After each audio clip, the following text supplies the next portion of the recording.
heart is pounding. I'm trying to think of where I would be if I wasn't here. Jails.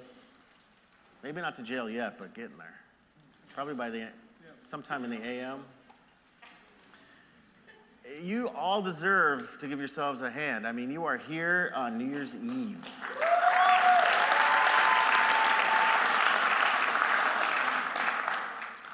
I can't have this, so Monica, will you take that? Because I will click it. There's all these rules up here. You guys, ladies that want to be up here, there's rules. That's right. They try to control you. That's you. I just have all the problems, probably. But I got to honor my pastor and my friend. He entrusts me to come up here and be the face of one of the things he created and he started. And the Lord gave him the vision and birthed it. But Pastor Jeff had to be obedient and choose to walk by faith and not by sight. And when they said, you only got one house, how do you call it a village? And when I first entered into Serenity Village, if you don't know, I was a resident of Serenity Village twice. The first time was only for like a month or so. But I did get to come to one of these meetings, and there was like 20 people. Probably not even 20. 15, 20.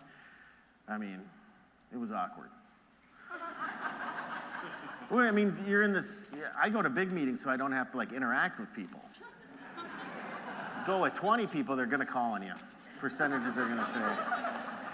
So, and he's been faithful, and the Lord has been faithful, and this place has just had its ups and downs, but has just flourished and grown and grown. There's probably been times when our pastor and our leader has just said, hey, Lord, pump the brakes a little bit. Slow down.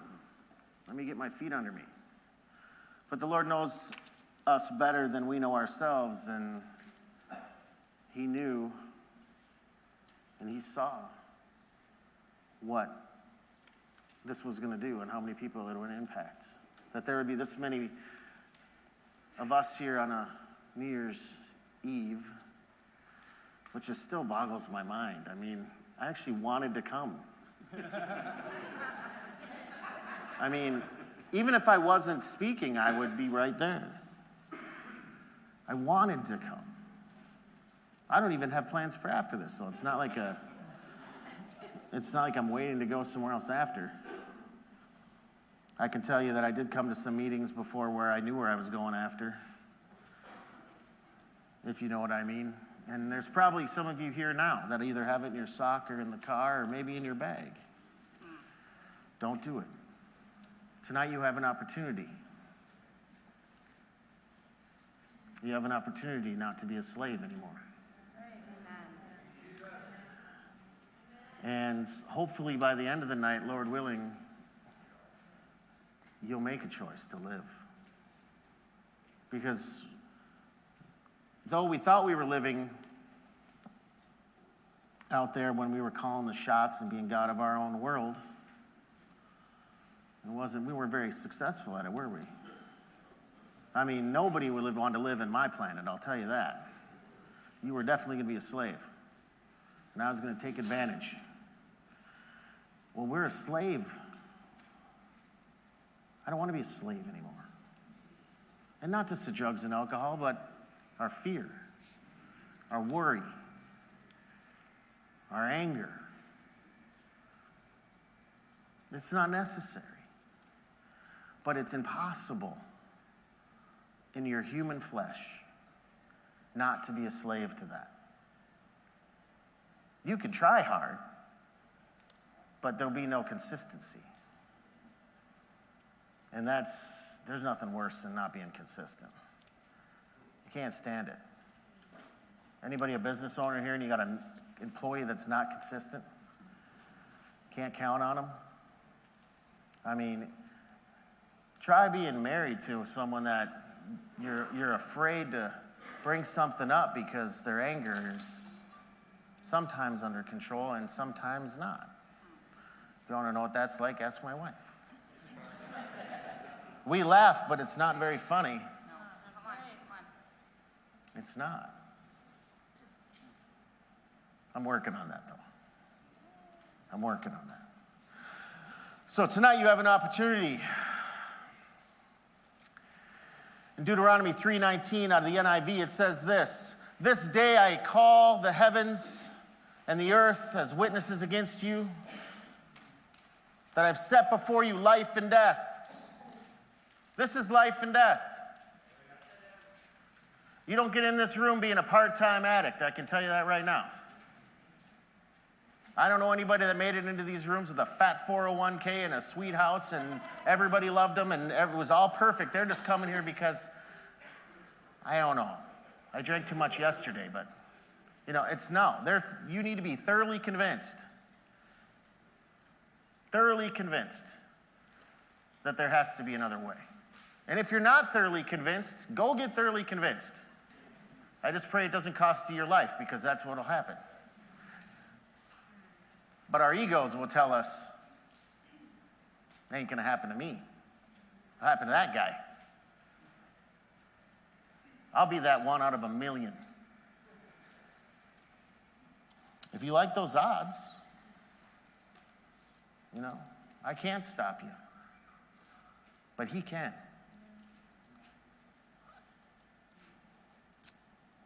This day, you have an opportunity. I'm telling you, you do. Are you going to see that you do? And once you do see that, what are you going to do? What's the opportunity? To choose life so that not only you, but your unborn children may live. See, this isn't all about you. You remember when you used to be getting high and drinking and stuff, and you were like, I'm not hurting anybody. I should have got that tattooed on me. I'm not hurting anybody, it's just me. Once you get sober, you realize the wreckage. The wreckage, dude. I'm not hurting anybody. You just rob your parents, steal. Us guys in here use women. I'm assuming women did it too, but I can't speak for them. You ladies can speak up and say, that's right. But it's not just about you. Your choices will either affect you or infect you. And that's as true as the day is long. You choose life, trust me, it's going to affect you. It's going to affect you in a way you can't imagine, you can't even dream of. When you were getting high out there and you would have these dreams of what life would be like, but you would wake up and you'd be a nightmare. And then when you got into treatment, you had all these nightmares, but you woke up to what you were dreaming about back in the day. Sober, nobody's hunting you down. Think about that. Think about that. I work at a treatment center and I hear all the time of guys coming, I'm having all these nightmares about getting high. When I was getting high, I didn't have nightmares about getting high, I can tell you that. I had dreams about what my life would be like if I wasn't doing certain things, and if people weren't hunting me down, and if I didn't have warrants in 3 states, and I could actually get a passport, and all these things. Your choices will either infect or affect or infect you. Here's the good thing about choosing life also, you're going to look different. You're going to talk different. You're going to smell different. Anyway, I'll let you guys figure that out. I hugged one dude in here, smelled like burnt Brillo. I'm like, that's all right. It takes one to know one. I'm looking at his fingertips like, wait a minute, what's going on there? We're all laughing, but I'm saying, you're going to smell different, you're going to look different, your countenance is going to be different, you're going to be able to look people in the eye. There's not too many things more powerful than eye contact and being able to look at people in the eye. When you don't got to hide. So if you're afraid of looking different, tough, you're gonna stick out like a sore thumb. Except it's beautiful. It's so beautiful. You know in the big book where it talks about attraction rather than promotion, you sticking out is attractive. That people will come up to you, weirdos that smell funny. They can't look you in the eye and go, how do you do, they'll ask you questions, and then you can tell them about your God, and it just opens the door. Because people are listening when they ask a question most of the time. If you just preach at them, they don't, they're just thinking about how they can get you to shut up. Honestly, who likes being preached at? Nobody. Brandon, you like being preached at? No, I don't either. Can't stand it. I like being taught, though. I'll tell you that. Colossians 3:1 out of the NIV. Oh, wait, let me go back real quick.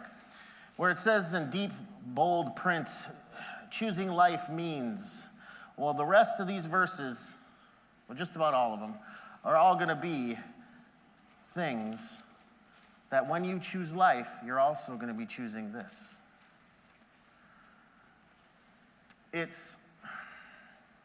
I'll get back to that. I'll come to it. Colossians 3:1 of the NIV says this, since then, you have been raised with Christ. Set your hearts on things above, where Christ is seated at the right hand of God. You're going to have to choose. You've chosen life. Now you have to make a choice. Don't you love making choices? Free will? What if I took away your free will? I could just go like this. No one has free will in here anymore at all. That'd be terrible. You guys would all be complaining. So don't complain about making choices. You got to make them. I'm sorry. It's just part of the deal. You have to. I don't wake up righteous. I wake up grumbling. Was I righteous this morning? No. No. I'm like, why are you throwing so many big words at me? I've only been up for 15 seconds. You can't talk to me. Just let me be, right? Right. That's like a rule in our house, and she's breaking the rules. I can't be held accountable. It's New Year's Eve. I can be funny. Anyway, but seriously, there's choices we're going to have to make. You're going to have to choose to put off the old self, letting go of the habits and the patterns and the sin, and focus on your thoughts, on his thoughts and his heart, focusing on Christ's truth. Well, how do you do that? It's not difficult. You can't think of two things at the same time. It doesn't work. Well, how do you focus on him? Get to know him. Yeah. How do you get to know him? Well, how do you get to know me? You come up and ask me a question. Well, I can't ask God a question. He's invisible. Well, he left a big fat book about this big, translated in so many languages. You got one. Look at First Ladies, prepared. Guy speaking in front, not prepared. I don't have my Bible right, I should. Look at that thing. And they even make it tinier, too, for those people with the really good vision. But I open mine, it's got like a magnifying sheet on it so I can read. But still, you want to get to know him, get in this. I don't understand him. Hey, they make Bible for kids, they make Bible for dummies. I have them all. Because I needed them all. It wasn't because I was dumb, it was because I didn't know. That's right, that's good. And they make the study Bible. And it's not hard. You have no excuse, none whatsoever, unless you don't believe. If you don't believe, all right, come up front, we'll work with that at the end, all right? I'll invite you all up here that don't believe, we'll do a little altar call. We'll handle the business, home team, and we won't have to worry about it anymore. We'll solve it. So think about that, because at the end, we'll do that. What does he mean? You're going to call me up front? You're dang right I'm going to call you up front. I said dang, right? Not the other one? Okay. You choose to put off the old self, letting go of the old self, the habits, the patterns, the sin, focusing on your thoughts and your hearts and on Christ's truth. It's an action. You got to do it. Big book. I don't believe in the Bible, but I read the big book. Daily reprieve, depending on your spiritual condition, smart people. That's what it says. There's no God in the big book. What are you talking about? It's on every page. What's the little black book called? 24 hours a day on every single page. Every single page. He talks about the Lord. Not styrofoam cups, not light bulbs, not anything. At the end, that's the big, kind of the big trick of the 12 steps, which I love. If you're not a Christian, by the time you're done, you will be. It's awesome. And I'm telling you that experientially because I was not a Christian when I started. But by the end, I couldn't deny. And the more I tried to deny, by the end, the more dumb I sounded. Like, I just don't believe that. I rescued myself. I'm redeemed because I did it myself. Are you out of your mind? I mean, that doesn't even sound smart. I mean, anyway.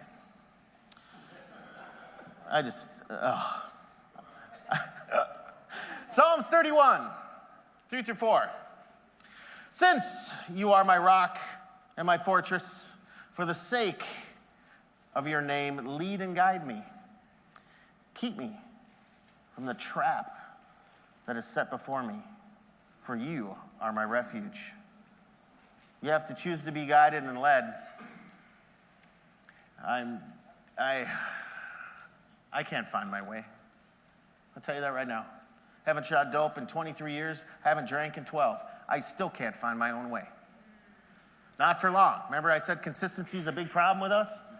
Dude, if I'm not being led or guided, I'm falling in that trap. For sure. It could be a hole as big as the Grand Canyon, dude, and I'm going to say, I didn't see it, and I'm going to fall right into the thing. Absolutely. I need to be led and guided. I need flashlights. What does the Lord say? I'm a lamp unto your feet and a light unto your path. Why do you think it is like that? So you can see where you're going. Notice it doesn't shine it way up there because it's the little holes right in front of you you're going to fall into. I'll tell you, hey, when you leave here tonight, there's this, and this. Don't fall in those traps. And a certain percentage of you, unfortunately, could fall in them. But you can't say you didn't know that they were there. Men, women, don't be sleeping at old girl's house. You won't be doing that.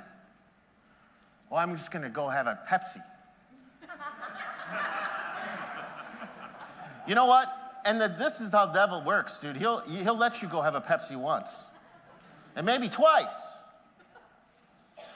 But sooner or later, you're going to need something else.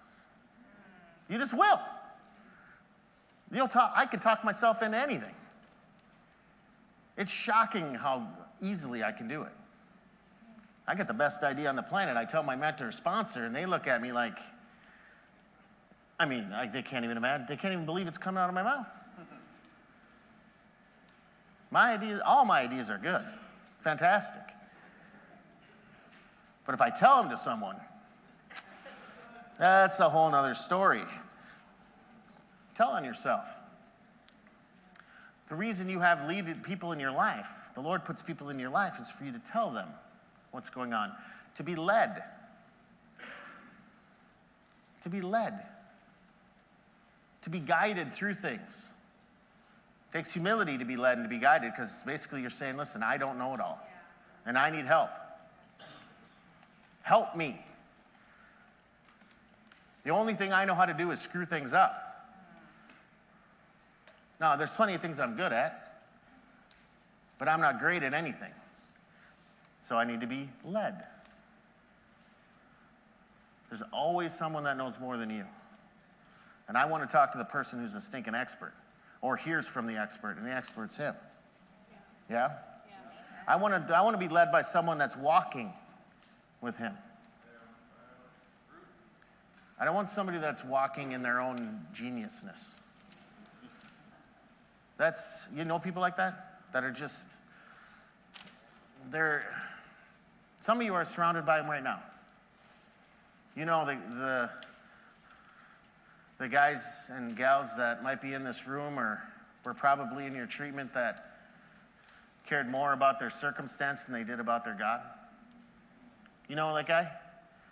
I focus more on get me out of this than change my life so I don't get into it again. Wow, that's good. Yeah? That's good. We need to be led and guided. 2 Corinthians 4:1 out of the NIV says this, therefore, and I love this because this really, therefore, since through God's mercy, do you realize his mercy is what deals with your unworthiness? I'm just not worthy enough. Don't worry about it. He had mercy on you, you're good. Am I worthy to be up here? Absolutely not.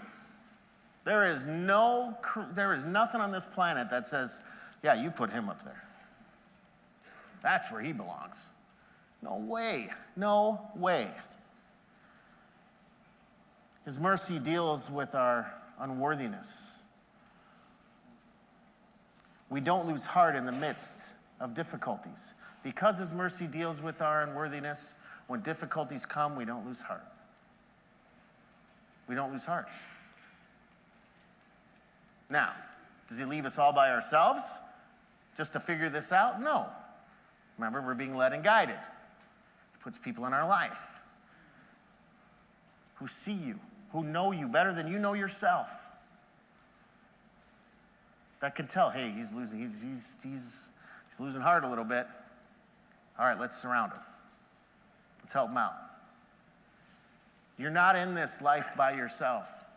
There's not, and I can only speak for the man, there's not a man in this room that got there by himself. Not one. And if he tells you he did, he's not a man. He's just a liar. Absolute liar. Full of himself.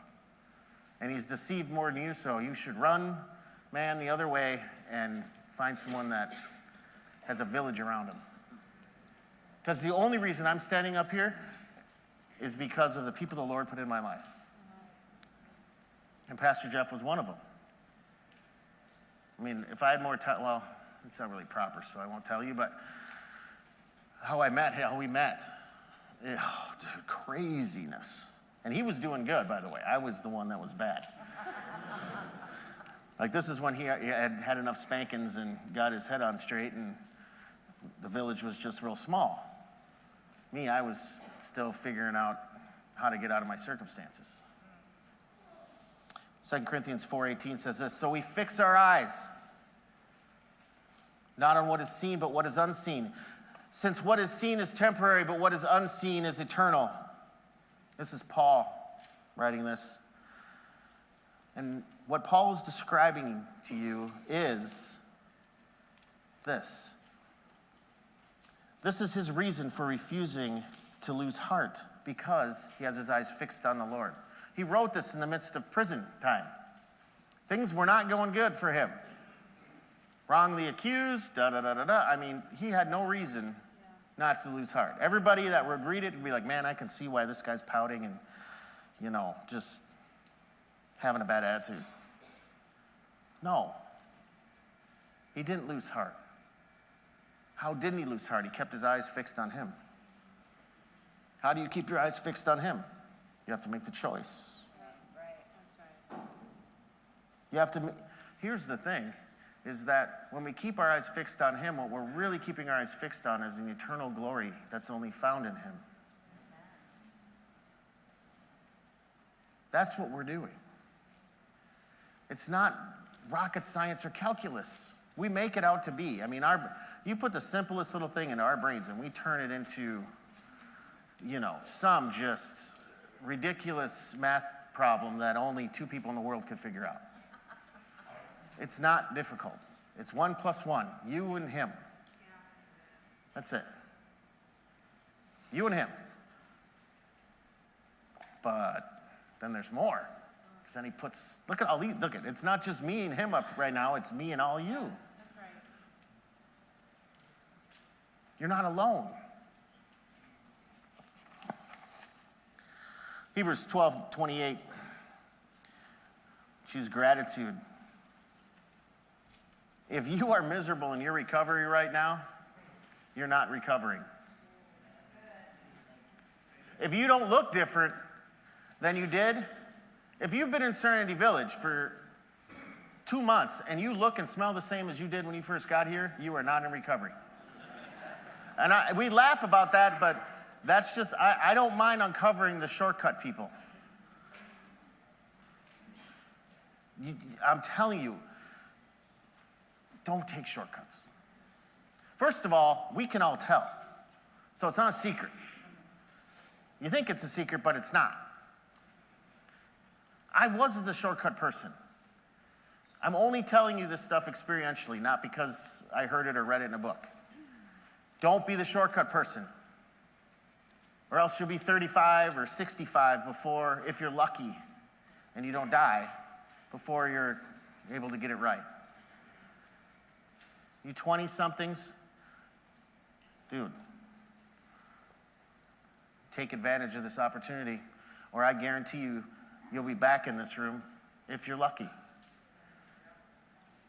But percentages will tell you you're going to die. That's a hard statement, but I can't sugarcoat it. I'm on 20 plus people in 3 months. 20 plus are dead. And these are all pro dope heads, not some 20-year-old that thinks he knows everything. All dead. And the alcoholics too. I'm just a drinker, I'm not gonna die. I had a guy, alcoholic, aneurysm.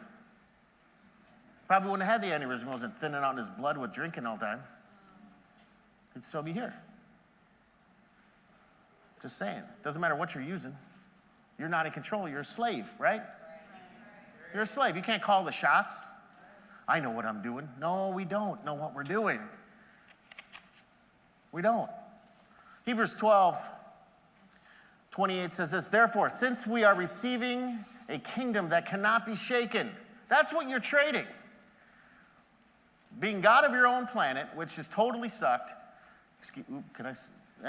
which is totally bad, and no one wants to live with you or be there on your planet or exist with you at all, especially the ones you care about. They really don't. They're just telling you everything you don't want to hear. You're trading all that in for a kingdom that can't be shaken. That sounds terrible. That's not a fair trade. I'd rather keep my mess. Let us be thankful. Gratitude. Psych. It's a powerful thing.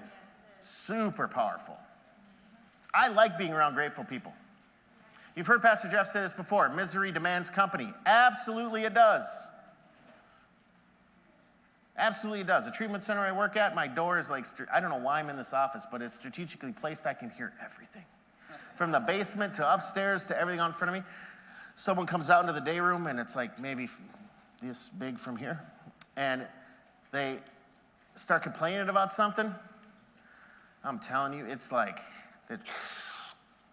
and pretty soon you got one person complaining and then now you got 5 or 6 people all co-signing it. Yeah. And then I walk out of my office, Mr. Grateful.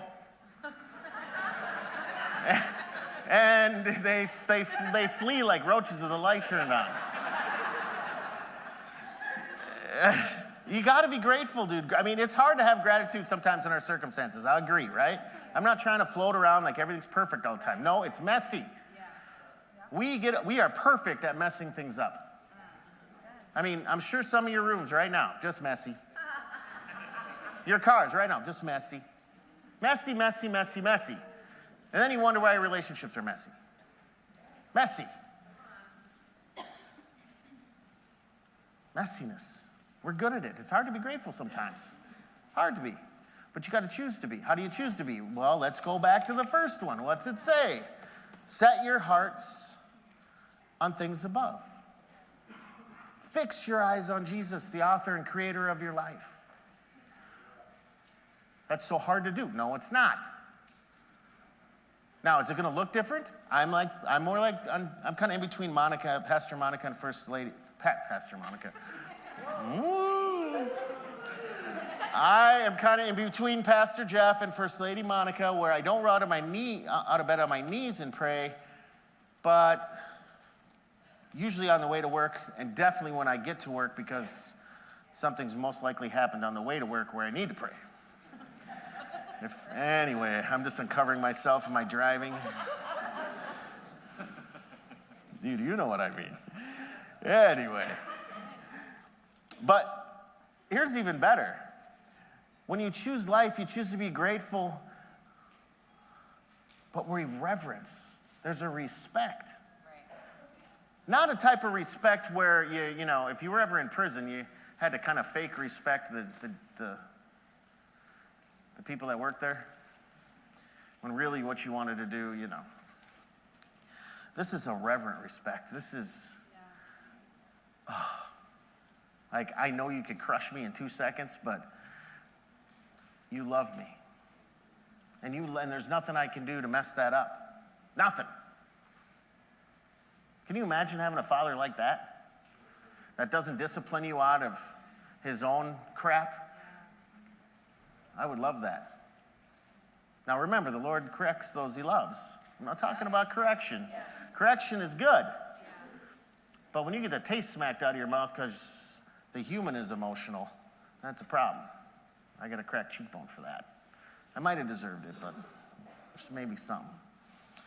Anyway, so let me finish the verse. Let us be thankful and so worship God acceptably with reverence and awe. Do you realize that he sacrificed his only son for you? When you realize that, when that hit home for me, it took a couple years, when that finally hit home for me, I remember where I was, and man, did it look funny. When I think about it now, I'm like, man, that must have looked, people were like, what is he doing? It hit me, dude, it dropped me right to my knees. I couldn't even finish my shopping. I left the cart where it was, I went out to my car and just started. I mean, you would have tapped on the window and been like, are you okay? No, I'm not okay, do you believe it? And I'm not that type of person, dude. I'm not like Mr. Wife. Penny, am I like that? No. I know, I just about called her wife. Can you believe that? But I'm just not like that. It was the Lord. I mean, I had the stomach feeling and everything, and I just fell to I was like, I'm pushing the cart, and all of a sudden, my knees went out from under me. I almost hit my chin on the bar. And I was like, thanking him, and just, because I did not get what I deserved. Did you get what you deserved? I don't think any of us got what we deserved. Now, I'm not saying you might, I mean, if I got what I deserved, I'd be in the stinking gas chamber right now. I'm just saying. Now, if you guys be honest, you're like, yep, me too. Everybody's head should be going like that. All right. Let's go to Titus 2:14. He gave his life to free us from every kind of sin, to cleanse us, and to make us his very own people, totally committed to doing good deeds. Now, I did not say you're not going to think about and maybe even want to do bad deeds sometimes. Of course you are. I still think about dope and drinking once in a while, but I don't keep it a secret. Now, the devil's a liar. He'll say they're going to think something's wrong with you if you tell them. Are you joking me? You're a stinking drug addict. I mean, I am an alcoholic. Do you think my wife's going to be shocked when I say, hey, man, it's sunny outside, and it's like a Country Time lemonade commercial. All I want's an old-fashioned and a Widow Wood. No, she's not going to be shocked. But we're just not going to leave it there. You know what I mean? We're going to pray and get rid of it. It's that easy. See how hard that is to do? It's not hard. So, you people that have these thoughts, spit it out. No one's shocked. No one is shocked. I mean, our minds are messy and filthy. In the flesh, I mean, my mind is a disaster, an absolute disaster. Nothing good. I wish something good came of it, but it doesn't. Nothing good comes of it. That's just him. I know I think of good stuff. Okay, really? Write it down, bring it up to me, and let's go over it. And we'll see. You're committed to doing good, not evil. I'm committed to showing up even if I don't want to. I'm committed. I'm committed to helping that person. I'm committed to caring for people. I wish I didn't care for people sometimes, because we are a hassle. We are high maintenance. We're selfish. We don't think, and when we're in our mess, we're not thinking of anything else but our own mess, and everybody else's is good.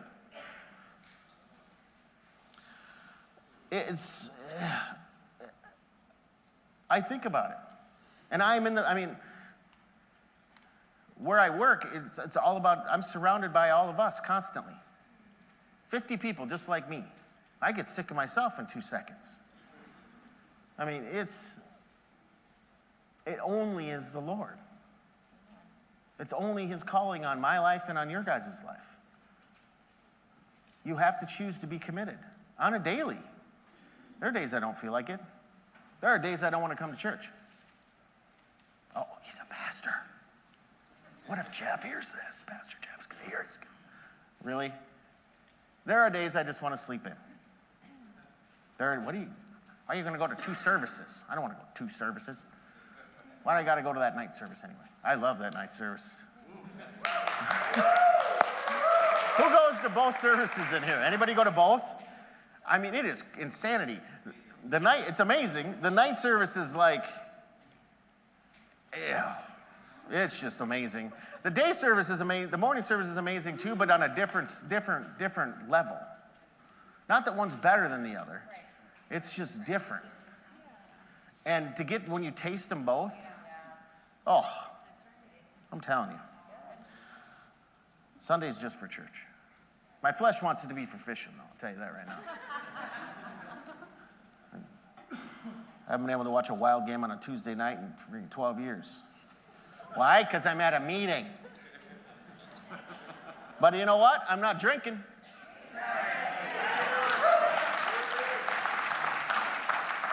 I can tell you with 100% certainty that if for 12 years I was going to Wild games and not meetings, I would be drinking.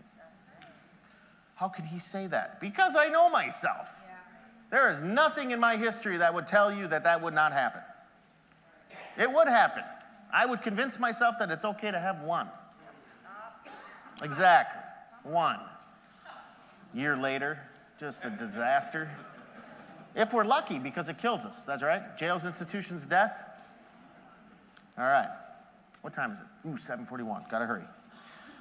Colossians 3:9. This is one of my favorite things. Right here. I mean, I love honesty. I love it. I love it. I love it. I love it. And I love transparency. Those 2 things, I mean, it is like the Lord, does he use that? That's like Miracle-Gro. He can work with transparency and honesty like nobody's business. I'll take a non-believer that's honest and he'll tell me he's just not believing than some guy that raises his hand and says, yeah, I'm a believer, and then leaves and goes and talks about some seedy thing he just got done doing. Tell me where you're at. Be honest with yourself. The Lord can work with that. He can work because that's the heart right there. It's not the mind that's dishonest. It starts here. So think about it. When you get caught in a lie, what you're really saying is that your heart's dirty. Wow. Your heart's clogged up. Good. We got to get the heart clean. How do we do that? And not even clean. We need to get it healed. That's good. Because last time I checked, anything I got cleaned, I can get dirty again. Yeah? Now, there's biblical, anyway, I could go into this whole thing, but don't be satisfied as being clean. You need to get healed.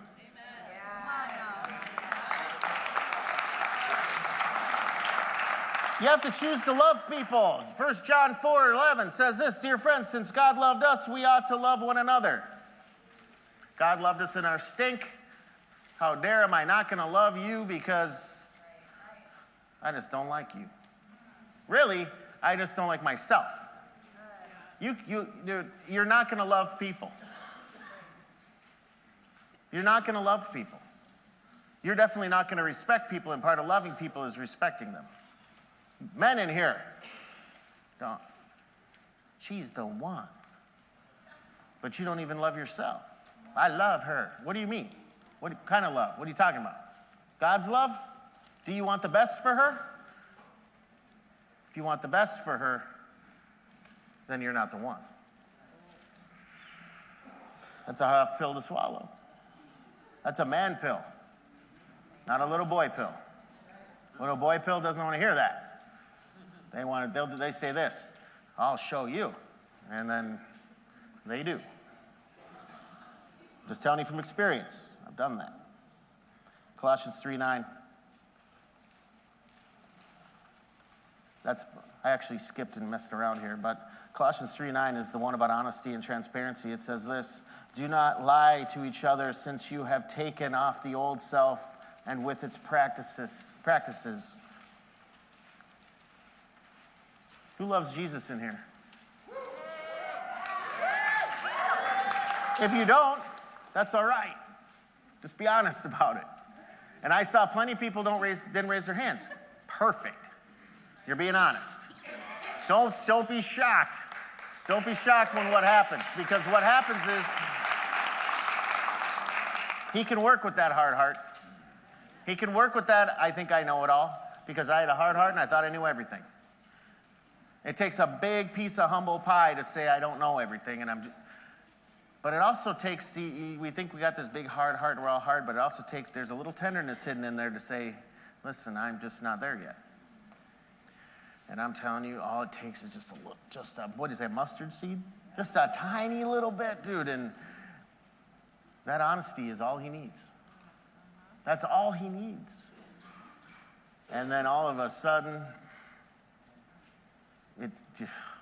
I don't even know how it happens exactly. All I know is it happens and it's awesome. And then you end up, you're in awe, and you're full of gratitude, and you have this reverence, and you look different, and you smell different, and you talk different, and people are starting to ask you questions instead of walking on the other side of the street, and they see you coming. Isaiah 43:1 says this, do not fear. Oof. I love this song. We sing it on Sundays. And I don't know if it's the title or not, but it does say this. It says, don't be a slave, or you're no longer a slave to fear? Yeah, no longer a slave to fear. I'm not fearful, I'm tough.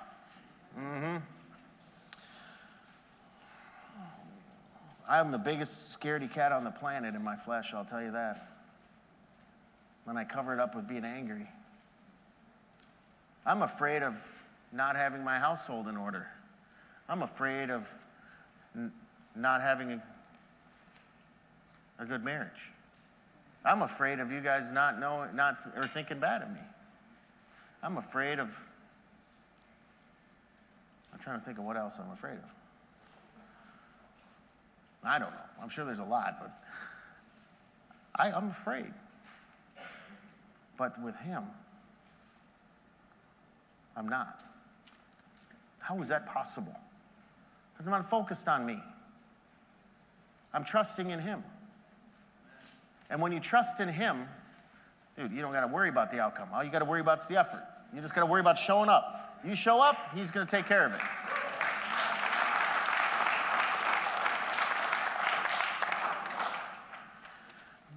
Isaiah 43:1 says this, do not fear, for I have redeemed you. Do you know what redeemed means? He sacrificed his son for you. I guess that's no big deal. That's just, I guess that's easy. Who would give up their son for the rest of the world? I don't see any moms raising their hand in here. I don't see any dads raising their hand. I'm not giving up my daughters for the rest of the world, I'll tell you that right now. What if the Lord asked you to? Aren't you going to be like Jacob? Well, Abraham, sorry. Jeez, I'm a pastor, I can't get it right. Oh my gosh, my fears are realized. Am I not going to be like Abraham? I'm not going to be obedient? I don't know, I'd be struggling. I'd have to put all my focus into him and it'd be hard. He gave his only son for us, sacrificed to redeem our disgusting, sinful nastiness that we don't deserve at all. No one deserves to be sitting in this room. Every one of us should be in prison. No one's innocent. No one's innocent.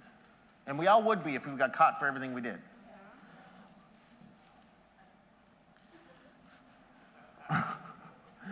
We laugh. The human is powerless, is helpless.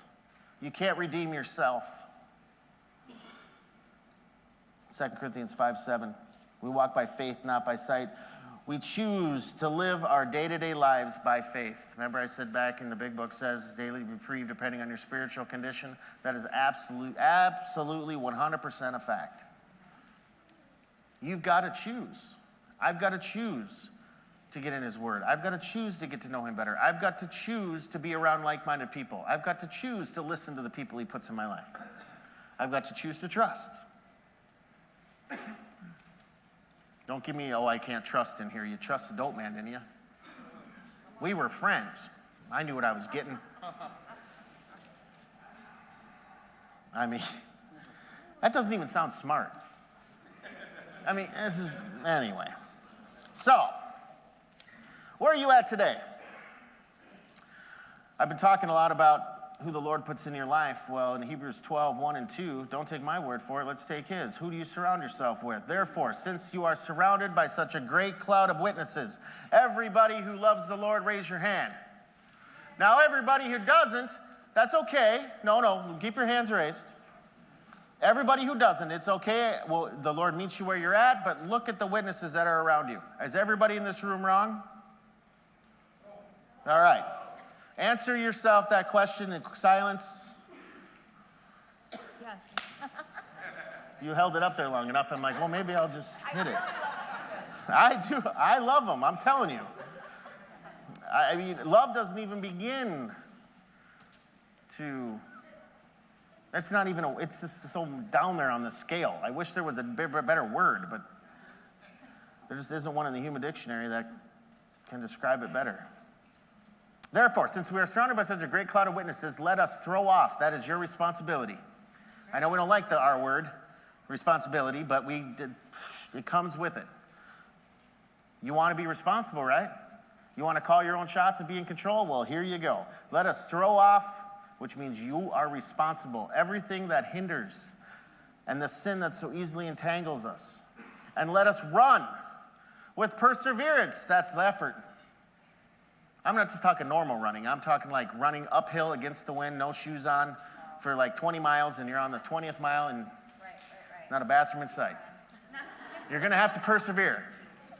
There's going to be stuff that wants to pull you back. It's going to tell you no. Your own mind's going to be saying you're not going to make it, you suck, you're a loser, you're going to die. Your heart's going to explode. That's what mine tells me after like 2 minutes on a treadmill. Your heart's going to explode, quit. That's what it says to me. I'm like, has anybody's heart really ever exploded from like non-meth use? I'm thinking, has it? Who's a nurse in here? A doctor? Has that ever happened? Like just, like in your chest? Like, anyway. I think of these things, and when I'm running, it's all fear. Run with perseverance the race marked out before us. Fixing. That's another one of our responsibilities. We got to fix our eyes. We got to focus. We got to fix our eyes on Jesus, the pioneer and the perfecter of faith. For the joy set before him, he endured the cross. Here again, he endured the cross. Christ put his son on the cross. His son didn't want to be up there. He was trying to get out of it. He's like, hey, come on, Dad, there's no other way. We can't, just set the whole planet on fire and, some of them will burn, but not all. No, he's like, no, I'm going to sacrifice you, and they're all going to live. But Dad, they don't deserve it. Well, he says you do. You do deserve it. It's those free gifts that are hard to receive, huh?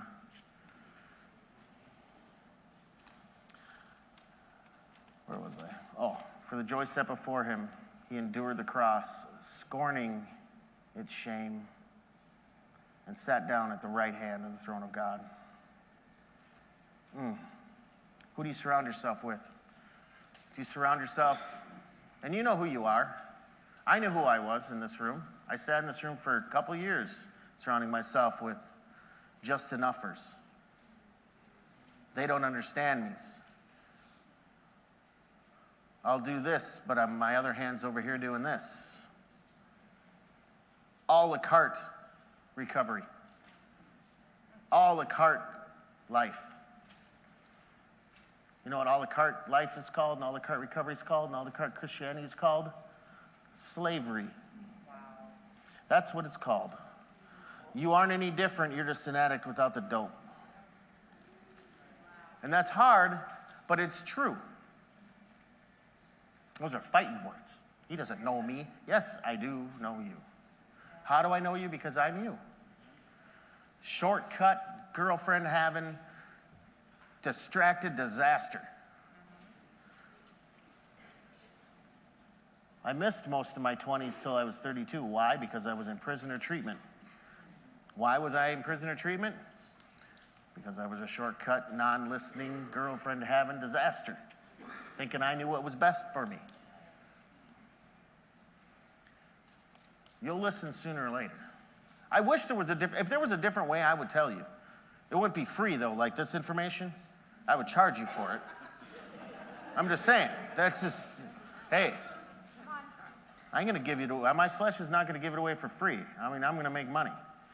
So, if there was a different way, I would tell you, but it was gonna cost you money. This is free, but it costs you everything. It's free, a free gift.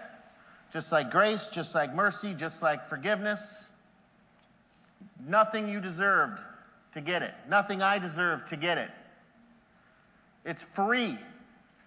And it's for you. Receive it. Receive it, but it's going to cost you everything. It's going to cost you everything. It's going to cost you, old girl.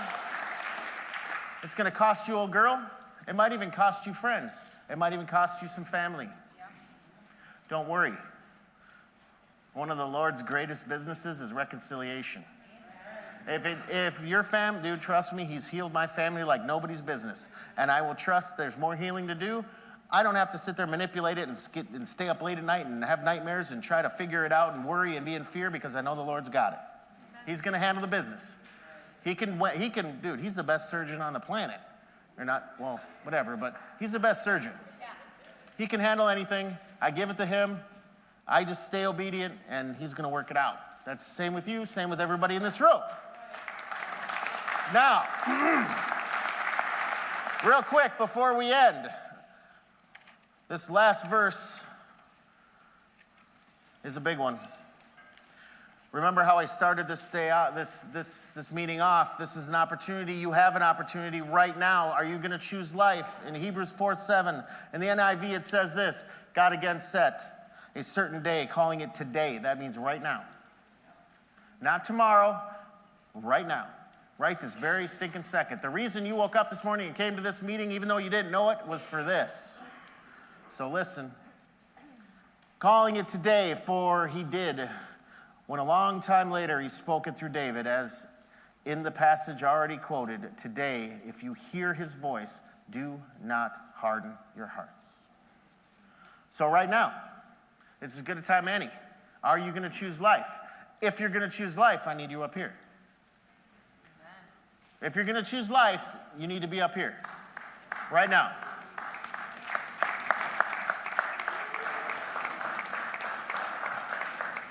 Right here in the front. If you're going to choose life and you haven't chosen it, I need you up here. I'll give you another 30 seconds. This is serious business. If you're going to choose life, you're choosing him.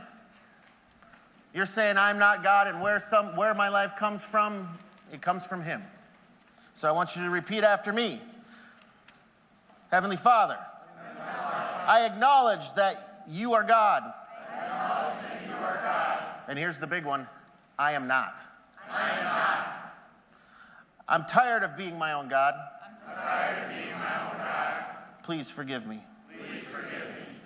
I really need help. I have been disobedient.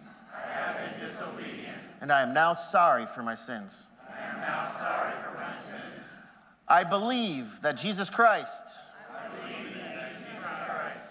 died for me and paid for my evil deeds.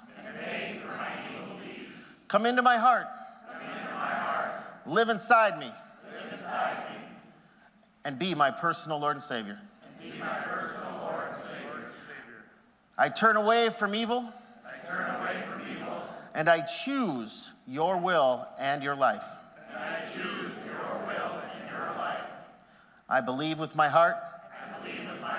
And say with my mouth. That you are Jesus Christ. Are now my Lord and Savior. I believe you died on the cross. And when you were raised again, I was raised with you. I totally commit myself to obeying you. Fill me with your spirit and power. In Jesus' name.